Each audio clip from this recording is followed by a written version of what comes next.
Have you ever noticed that when you think you're the lucky one by doing something you think is easy, it turns out to be an unmitigated disaster? Well, that's what Lincoln and Clyde found out in the episode I'm going to talk about today. So join me as I, SteamTeamRedubUK, CC Trainor-Ling, bring you another retro review from past seasons of The Loud House. Cue the intro.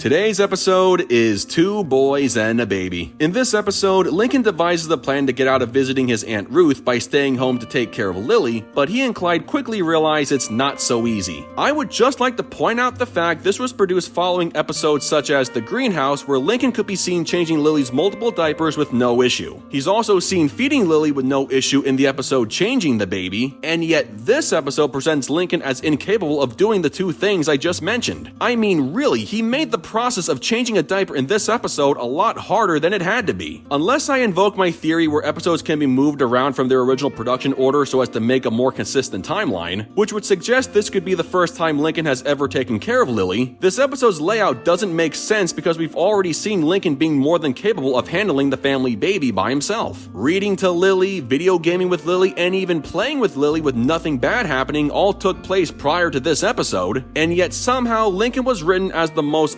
unqualified babysitter ever. He and Clyde made a mess at everything they were trying to do, sometimes resulting in hosing themselves off in the backyard, and even going to the park ended horribly when Lily took off while they were sleeping when they should have been awake. Not only does their total negligence put her in danger on the playground, but they end up taking the wrong baby in all the confusion. But how though? They knew Lily didn't have a pacifier in her mouth when they took her to the park. Or at least they should have known Lily's pacifier was pink, not green. And how did they not notice the obvious differences in crying and hairstyle? That whole mud covering the hair excuse doesn't really fly with me either. Then again, I could use the same criticisms on the guy who was about to drive off with Lily just as Lincoln and Clyde raced back to the park to make the exchange, but that's a whole other story. The real kicker in all this is Rita calling Lincoln just as the family returned home and saying he, Clyde, and Lily may have been exposed to chickenpox at the playground, and thus forcing all three of them into quarantine by sending them to Aunt Ruth's house because Ruth already had chickenpox. So basically, Lincoln's plan to get out of going to his aunt's house backfired in the worst way. You know, I understand if this was done as a very subtle way of punishing him for putting Lily's life at risk, but realistically, why couldn't the kids just stay in their own homes if they had chickenpox? Assuming the rest of the Loud and McBride families already had it, what's the logical reason for temporarily kicking Lincoln, Clyde, and Lily out of their homes if everyone else was already immune? But if they haven't gotten chickenpox yet, why not just expose all the kids to it so they would develop immunity? Plus, it was stated earlier how Lily wasn't allowed to be at Ruth's house because she couldn't be trusted around her cats. So do you see how the final minute of the episode makes absolutely no sense whatsoever? Another thing worth noting would be Clyde served no actual purpose to the plot. He could have been written out of the story altogether, and neither the direction of the conflict nor the final outcome would have changed. And yet, he was shoehorned into the episode just for the sake of creating some very unfunny Clincoln McCloud moments. And finally, there's Aunt Ruth, the most disgusting depiction of what it means to be an elderly cat lady. There is nothing good or funny I can say about her character, and it's very obvious why no one except Lana takes pleasure in visiting her. Overall, despite the lesson the episode wanted to convey on how taking care of a baby can be harder than it seems, this is one of those episodes I really try to forget. There's nothing memorable about it, or at least there's nothing good that can be remembered when there's so much bad to go around. Lincoln was presented as a babysitter who was both neglectful and incompetent when past episodes featured him as the exact opposite. He and Clyde trying to take care of Lily was so over the top that it stopped being funny very early, and the fallout had them going through what could technically be considered a punishment that was completely nonsensical. And let's not forget this episode's immense amount of gross out humor. I'm all for having it occasionally, but when a lot of it has to be crammed together in one episode just for the sake of trying to be funny, it just comes off as more sickening than amusing. Once again, just because an episode was made under Chris Savino doesn't mean it was good. Personally, I would just skip this one if given the choice. With that said, I give Two Boys and a Baby a 2.7 out of 10. Well folks, that concludes my review of Two Boys and a Baby. So I gotta ask, what did you guys think of this episode? Sound off in the comments below, and be sure to click that subscribe button for more Loud House related content. That's going to do it for me. I'll catch you guys for the next video, but until then, this is SteamTeamRedubUK, CC Trainor-Ling, signing off. Peace out, home slices.